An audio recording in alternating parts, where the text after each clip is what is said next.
Inmarsat is the leading global mobility satellite operator, I think well known in the industry for the safety services that we have providing ever since the company was founded over 40 years ago. And today we are very much about high-speed broadband connectivity and enabling digital solutions for the shipping industry as a whole.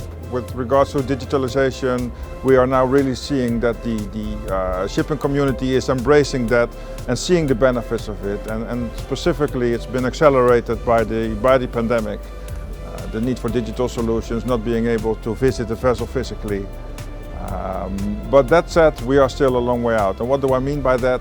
Is that the higher end of the shipping sectors like LNG and LPG transporting sectors, they have really embraced it and they are on that journey of decarbonization, fuel efficiency and remote access to the vessels.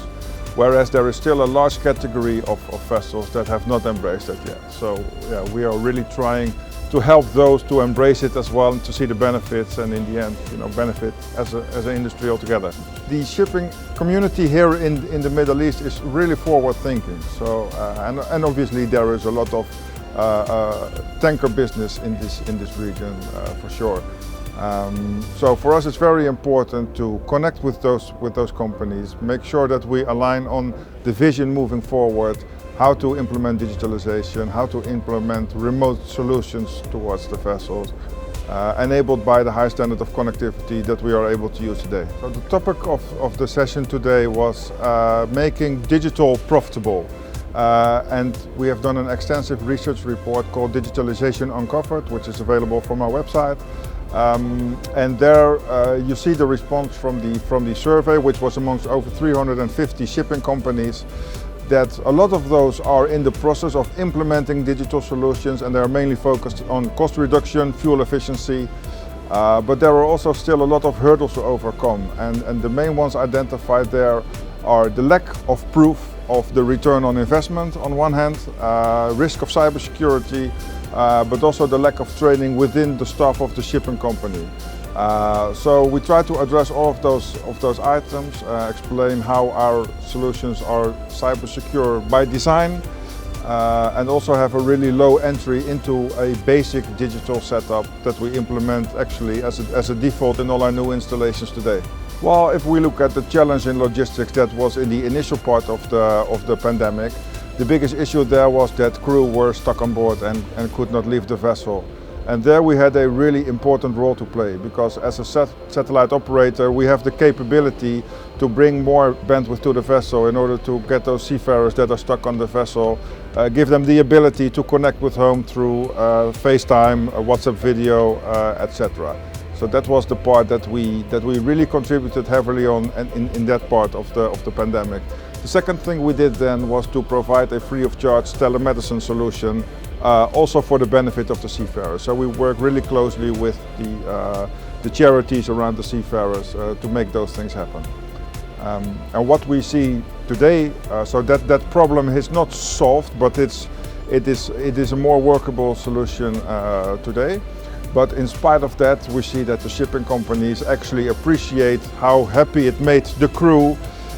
So we see a continued increase of high bandwidth solutions, but also the digital solutions that the shipping companies have come to adapt during these times. If you would have asked me when things would return to normal about a month ago, I would have given you a different answer than when the Omicron variant has shown up. I think we will have to adapt to a new normal that is not the same as the normal that we were used to before. And we see this happening now. This is a great example, this show, that everybody is eager to get to a new normal and meet people again.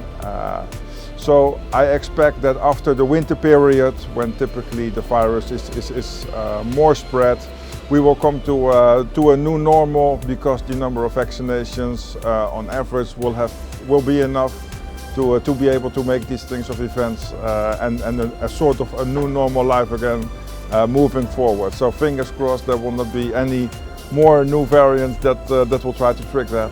But I think sometime in 2022 we'll reach a level of new normality again. Let's face it, in order to decarbonize, it is all about reducing reducing the fuel consumption. So of course there are alternative fuels that are decarbonizing by themselves, but this is not an area that we play in. The area that we do play in is to optimize the voyage for the vessel. So what we do with our IoT solutions is we have a platform where sensor data is coming off the vessel, and we have a ever-expanding ecosystem of certified application partners, as we call them, solution partners that have analytic software to optimize the route of the vessel in order to reduce the fuel consumption as much as possible.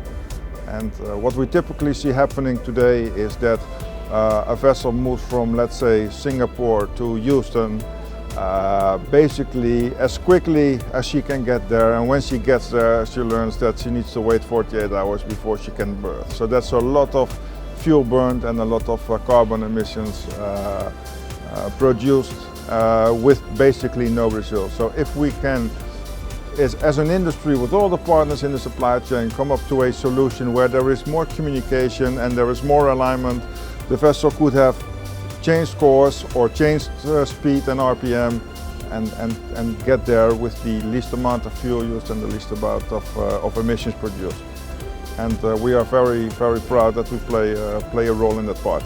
We see that happening today already, actually. So AI and also, let's say, machine learning, especially with the high-tech equipment that is on board, is something that is happening today. And the most important part is to have a continuous stream of reliable data for the AI to work with. And now that we are in that position, that is more or less assured, the data is coming continuously and it is reliable without interruptions, then the AI can do their part and bring the benefits.